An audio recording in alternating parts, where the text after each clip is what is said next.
I'm truly honored that Lynn is part of our 2021-22 guest lecture series event, in particular celebrating this incredible milestone in the publication of her new and much anticipated book. Welcome, Lynn. Lynn, your book on Nijinska's career, to quote the abstract of the book, sheds new light on the modern history of ballet, recuperating memory of lost works, forgotten artists, many of them women, and the barriers that women choreographers, in brackets, still confront. Let's talk a little bit about your significant contribution to scholarship on the Ballet Russe period, and more importantly, of course, your seminal work on the choreographer Bronislava Nijinska. So I've got your wonderful book, published in 1989. If we had to go back, this was almost the foundation. Could you speak a little bit more as to sort of how we kind of got from this book into where we are today, eagerly anticipating your book? Well, I would say that one of the things that happened in that, I guess it's 30-year spans, was the internet. Remember, when I began researching the Ballet Russe, especially doing the real historical research, newspapers, you either had to look at the real thing, if you could find the real thing, or you had to look at microfilm or microfiche. And that meant a very different way of looking at material.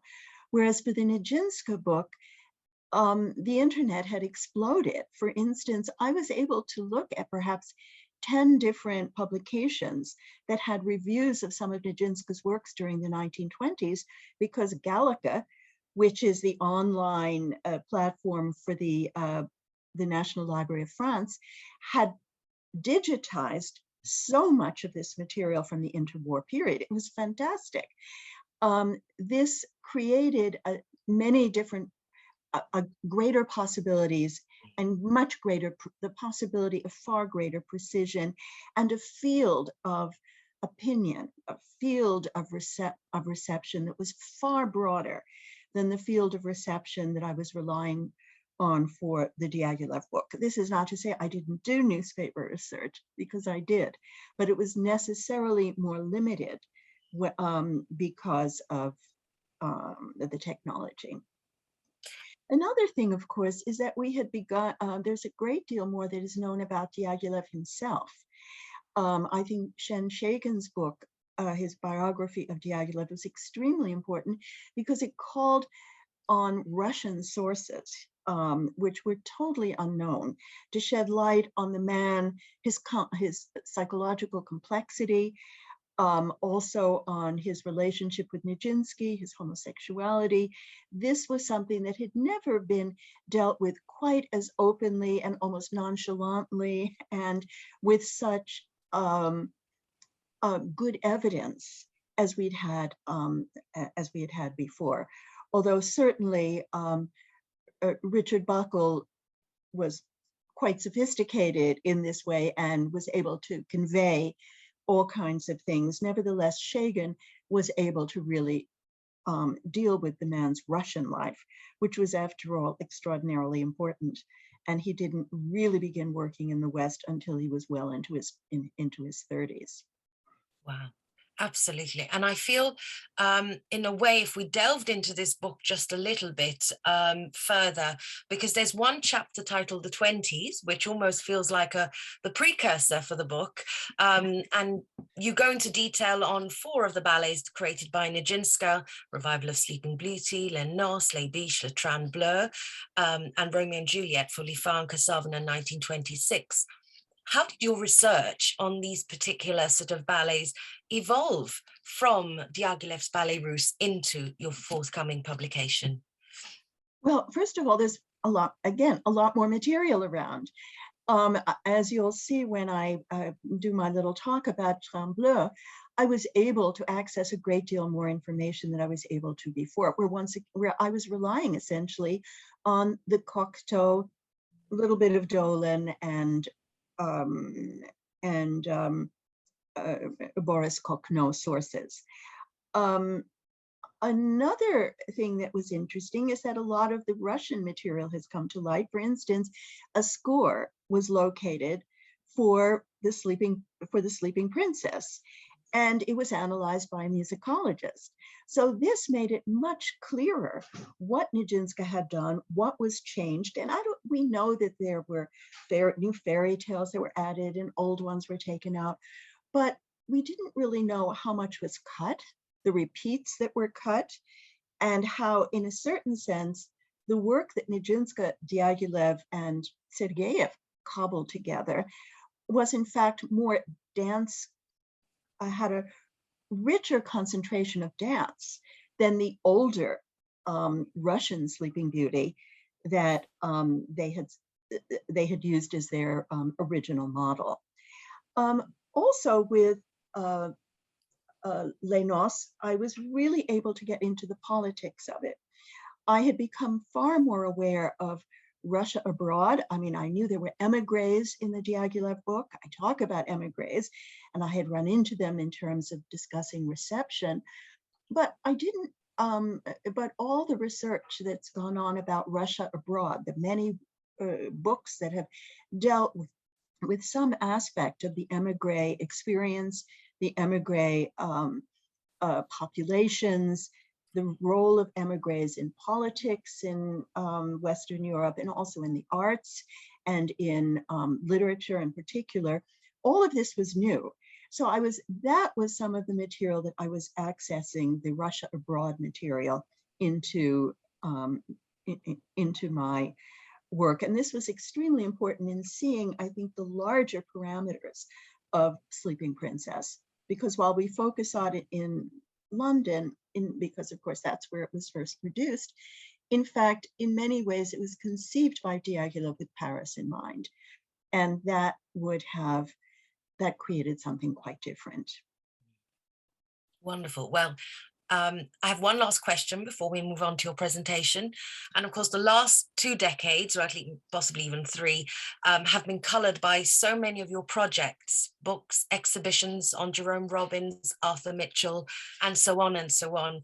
But of course, the project on Nijinska stands out as this jewel in your portfolio of work.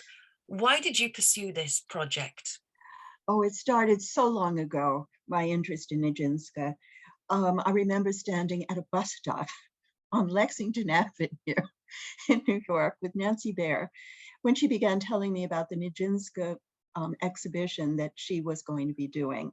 And I remember saying to her very clearly, if you ever need any historical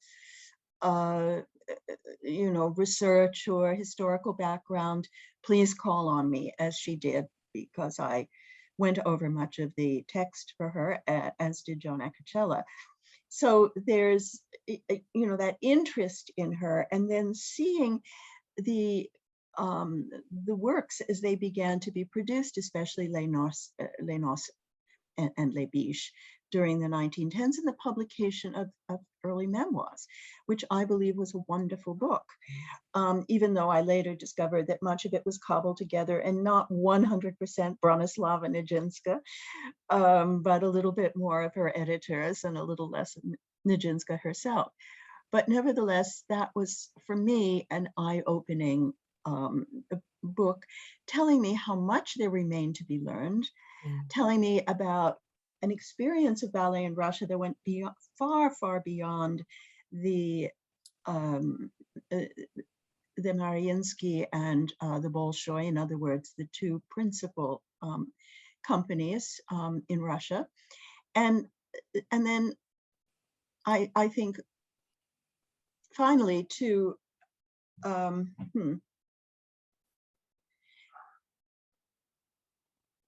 well, leave it there. I just lost the track of my thinking. It's all right. Well, that's a great cue to move into your presentation on the book, just sort of give us an insight into this eagerly anticipated book on this legacy of a female choreographer that was vital to certainly the Ballet Russe, not just as a history, but also as a dance scholarship as well, dance history scholarship.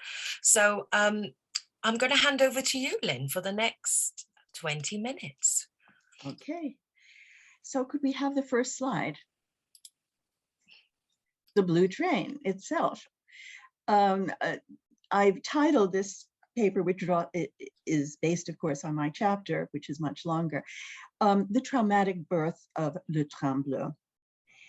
In 1924, just as the Olympic Games got underway in Paris, Serge Diaghilev's Ballet Russe premiered one of its most popular ballets. Le Train Bleu, named for the overnight train from Paris to the Côte d'Azur, celebrated the hedonism of the newly fashionable beach, its games, flirtations, secret liaisons, and chic. The music was by Darius Milhaud, a member of the composers group known as Legacies. The Cubist-style cabanas by the sculptor André Levinson, the scenario by Jean Cocteau, and the front curtain by Picasso. Next, please. But to a considerable extent, the success of the ballet was due to two remarkable women, Bronislava Nijinska, who choreographed it, and Gabrielle, or Coco Chanel, who designed up-to-the-minute beachwear as costumes. Neither woman was present at the gestation of Le Train Bleu. It was Jean Cocteau, inspired by the acrobatic tricks that Diaghilev's rising star, Anton Dolin, would practice during rehearsal breaks, who dreamed up the idea for the ballet. Set, quote, on a beach in 1924, as the program note read, Le Train Bleu was about the sports people played at newly fashionable resorts like Juan Lepin and Antibes, where Picasso and other artists began to summer after World War I. There were four main characters. Next, please. A tennis champion in white with a bandeau à la Suzanne Langlan, that's Nijinska, a golf player with a pipe inspired by the Prince of Wales, Leon Wojciechowski, a bathing beauty in hot pink named Perluse, Lydia Sokolova, and Bogos, Dolin, a pleasure-bent youth whose acrobatics created a sensation. Next, please. They belong to the world depicted in the magazine Femina, with its young fashionistas who played tennis in perfectly pleated suits, in perfectly pleated skirts, competed on country club golf links for the Femina Coupe or Femina Cup, took the wheel of sleek automobiles.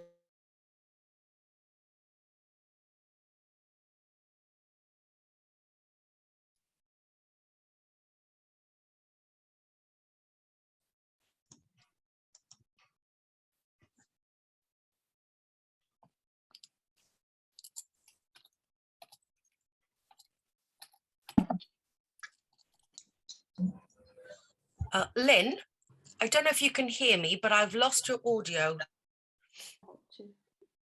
Okay, do you hear me? Yes, go ahead if you can. Okay, I think I had my paper in a place which I shouldn't have had. That's all right, don't worry. Anyway, there's Femina, which is the world of Le Train Bleu. This was a fashion magazine. And as you see there, a tennis player, a golf club tennis player in a perfectly pleated skirt. Along with numerous lifestyle details that Cocteau wanted Nijinska to incorporate into the ballet, he had a lot to say about the staging. Quote, some scenes must be arranged with the music, underlined, he wrote. Others without it, or at least without a visible relationship between the choreography and the musical rhythm. The dances, gestures, and poses of these last scenes are simply accompanied by the orchestra, as in films. Sounds almost a little like pre-Cunningham Cage. He demanded a consistent approach to the subject matter and expected Nijinska to follow suit, using gesture to convey what he wrote, the hidden meanings and obscenities of the operettas that have inspired these scenes, end quote. He concluded with claims about the ballet as a disposable artifact. The ballet, he proclaimed, must be an article of fashion. It must go out of fashion in a year and remain an image of 1924. Nijinska did not respond well to Cocteau's deluge of suggestions. Boris Cocteau, the future ballet director, who was then Diaghilev's 20-year-old assistant, attributed this not to the libretto with its 10 scenes, virtual absence of dances, and nonstop flow of mimetic incident, but to Nijinska's mulish determination to ignore the high life details knitted into Cocteau's imagined ballet. Quote, the personalities and events from which Cocteau proposed that Nijinska draw her inspiration, Cocteau wrote, belonged to the worldly milieu of the day, a milieu that Nijinska, who led a quiet, secluded life, didn't know and furthermore detested.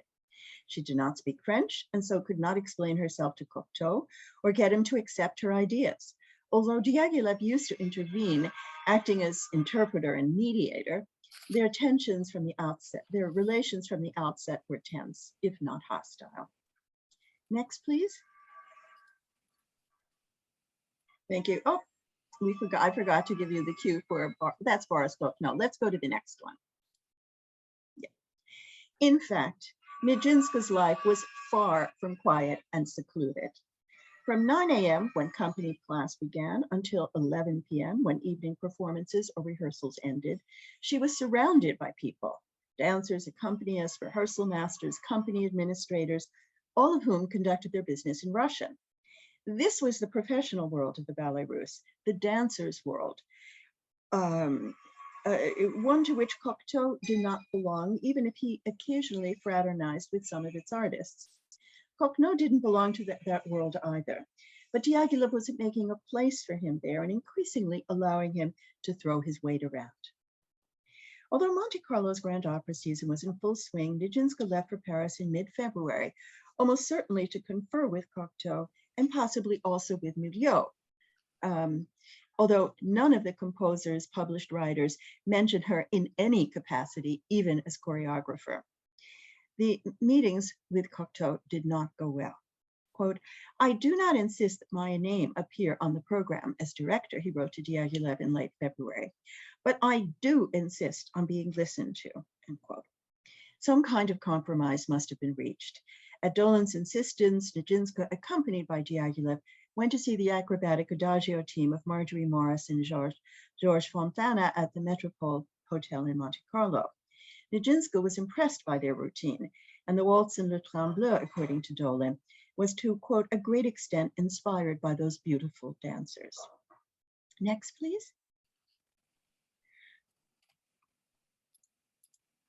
Yes.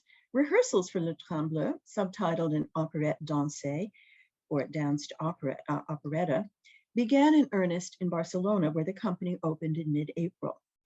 I very much like the first dance, Diaghilev reported to Cocteau, which is quite gymnastic. I made a long speech to the company explaining just what the word operetta means, what Milieu's music is about, and what is, in my view, the plastic problem this ballet represents.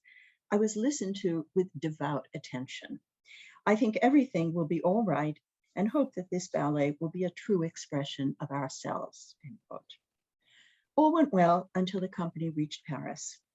The ballet was still unfinished, but with several weeks remaining until its premiere on June 20th, the situation was far from desperate, as it was the only new work in rehearsal. Most rehearsals took place in, quote, dark theaters, such as the Théâtre La Parcerie, where in mid-May, an interviewer from Le Gaulois caught up with Diaghilev as Nijinska rehearsed Les Noces under work lights. Surrounding him was his staff, quote, staff, Picasso, Auric, Cocteau, and Dolen, soon to be the, quote, new Nijinsky of the troupe. They were there again a week later, this time with patrons and society friends of the company. Again, Nijinska was conducting the rehearsal, wrote the novelist Joseph Kessel. Quote, Madame Nijinska sees nothing except her dancers, hears nothing except the lively rhythm of the piano. The magnificent demon that inhabits her seizes her completely. She seems caught up in a spectacle that she herself has arranged, by a harmonious force that she herself has unleashed, and of which she remains, by her will, taste, and instinct, mistress of every section. Suddenly, an adolescent flies out. He has that strength, that passion, that bold and secret fire one recognizes in great dancers. He leaps, turns, precise, vigorous, and light. He walks on his hands, falls back, gets up, and disappears. This is Dolen, the new discovery created by Diaghilev with his divining rod. Next, please. Not all rehearsals were so amicable. When Cocteau first saw the ballet in Paris, he exploded, according to Cocteau, declaring that Nijinska had organized his directions. Quote, Cocteau persuaded her to modify the number she had done. When she came to putting the final touches on a new version of the ballet, he intervened again and in high-handed fashion interrupted rehearsals and substituted pantomime scenes for dances that Nijinska had created. The atmosphere at rehearsals was highly charged, and on the verge of the opening, the dancers still didn't know whether they should obey Cocteau or Nijinska. End quote. The dress rehearsal was hell. Cocteau was furious, wrote Dolin, because this was wrong and that was wrong.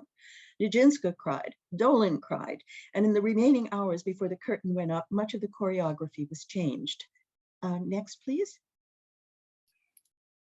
At Cocteau's insistence, Dolin's role was beefed up, and at the last minute, Nijinska invented a new pas de deux for the two in a large dressing room. There were costume problems as well. Although Chanel had sat in on rehearsals, only the four principals had been scheduled for fittings, which seems pretty amazing, actually. When the other dancers appeared on stage, it turned out that many of Chanel's swimsuits didn't fit and had to be hastily altered, while the slippery hand-knitted fabric made it hard to partner. A problem in Sokolova's duet with Wojciechowski, who had to throw her spinning into the air, then catch her as she descended. Next, please, thank you. The set by the sculptor, André Levinson, seems to have made little impression, although the freestanding semi-cubist cabanas marked a partial break with Diaghilev's reliance on traditional painted decor. As if anticipating the ho-hum reception of the set, Diaghilev had persuaded Picasso to allow the company's scene painter, Prince Shevashidze, to enlarge a small watercolor of two women running along a beach for use as a front curtain. Next, please. Yes, that's the curtain, not the actual gouache. Picasso was delighted with the result and dedicated the curtain to Diaghilev. Accompanied by a commissioned fanfare by Jojo Rick, the magnificent new Ballet Russe curtain by Picasso, as it was identified in the souvenir program, opened not only the ballet, but also the season. The episode was yet another instance of Diaghilev's genius for improvisation, although the curtain's Zaftig giants could not be more different from the company's increasingly slender women. Despite the awful dress rehearsal, the premiere of Le Train Bleu was a huge success, above all for Dolin. It took place at a charity gala presided over by the Grand Duchess, Maria Pavlovna, and the Marquise de Ganaye, that brought high French and international society to the Théâtre des Champs-Élysées. The Marquis de Polignac took 3 boxes to accommodate a score of guests. The dress rehearsal was resplendent with diamonds. Next, please. At the supper party that followed the performance, Cécile Sorel, the grande dame of the Comédie Française, planted a kiss on the young man's face, telling him, "My dear Dolin, you were superb." This season at the Théâtre des Champs-Élysées took place under the auspices of the Grande Saison d'Art, organized in tandem with the 1924 Olympics. The games put swimmers and gymnasts on the front pages of Paris newspapers.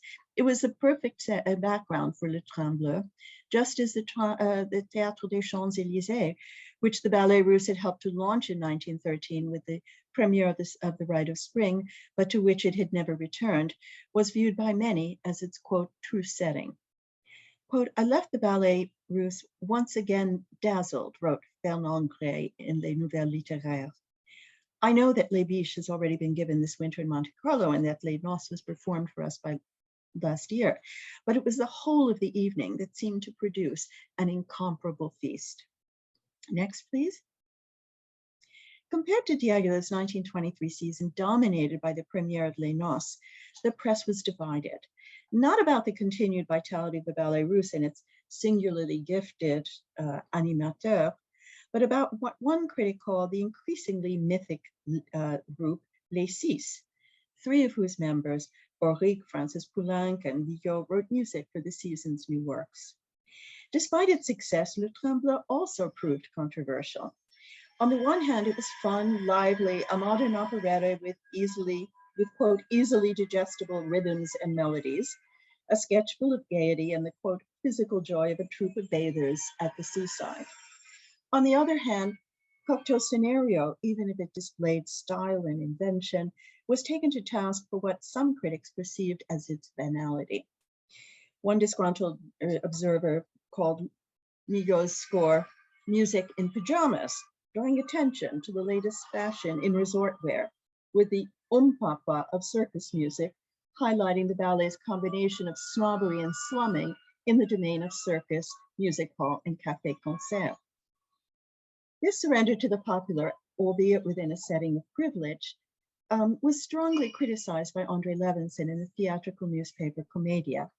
Yes, he says, it can be amusing to see the circus ring, dance hall, cinema, and fairground transposed to the grand lyric stage. In the long run, however, theatrical dance, by which he really means ballet, will never be able to live off the music hall. By borrowing from other genres, it will end by ruining itself. Cocteau himself remained unhappy about the choreography. To the writer Louis Gauthier Vignal, he confessed, "I find Nijinska's choreography silly, small, and without anything new."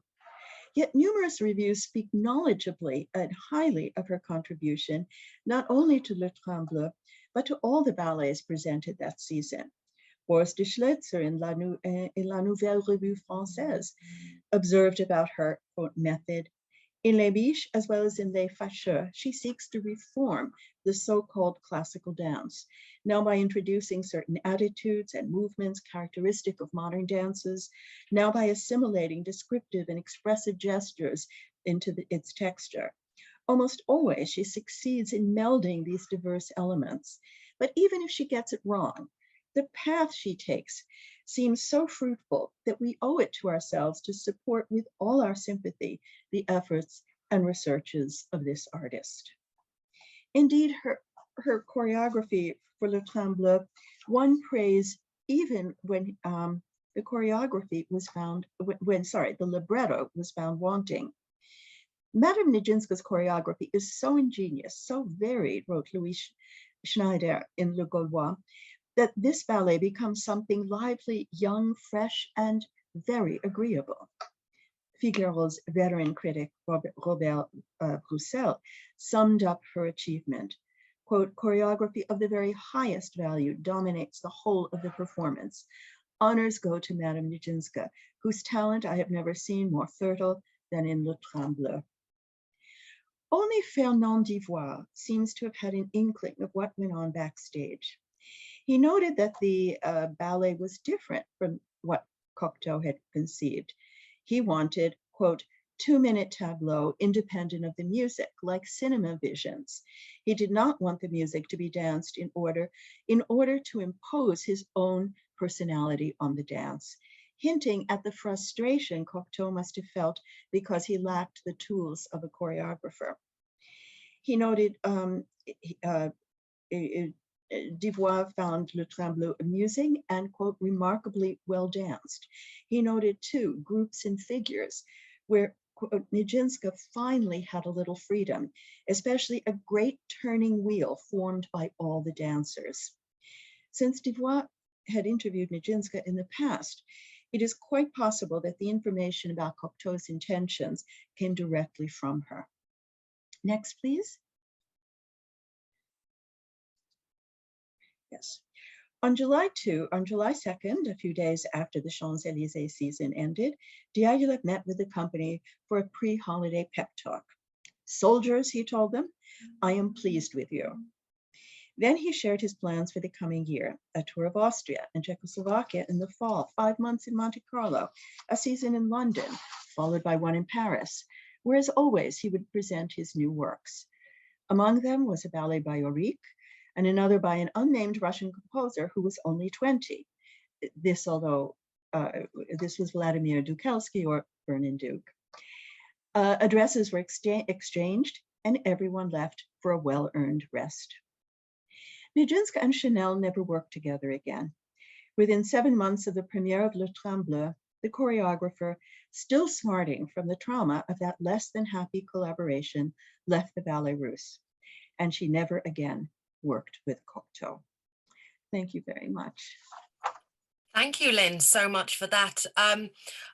This is the cover of the book, and OUP, the publishers, graciously have a 30% discount. The code is in the chat as well. It's out in the US, the book is out in the US, but still we're waiting until the first week of July for it to be out in the United Kingdom, but and certainly other regions of the world might slightly differ, but do make use of this particular discount code. I have, you know, I've asked you some questions, but I think before we hand over to Michelle and allow for people to write in any questions, you emphasize, Lynn, this idea that she wasn't heard as a choreographer, as a dancer, as a woman.